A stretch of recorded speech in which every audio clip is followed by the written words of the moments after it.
Sa Manila Bay, sinalubong na ilang mag-anak ang linggo ng pagkabuhay. Ang ilan sa kanila, sige pa rin sa tampisaw sa tubig kahit na matagal nang ipinagbabawal ito ng lokal na pamahalaan.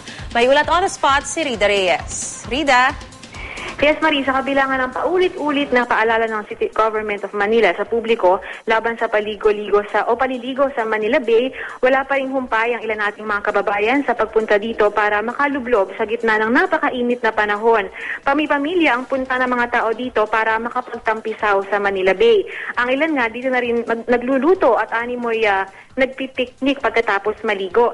Hindi na nila kailangan pang gumastos sa mga beach o kaya bumiyahe pa probinsya, lalo pat kapos daw sa budget. Hindi na rin daw nila alintana ang mga sakit na maaring makuha sa maruming tubig, bagkos nag-iingat na lang daw sila na huwag makainom ng tubig.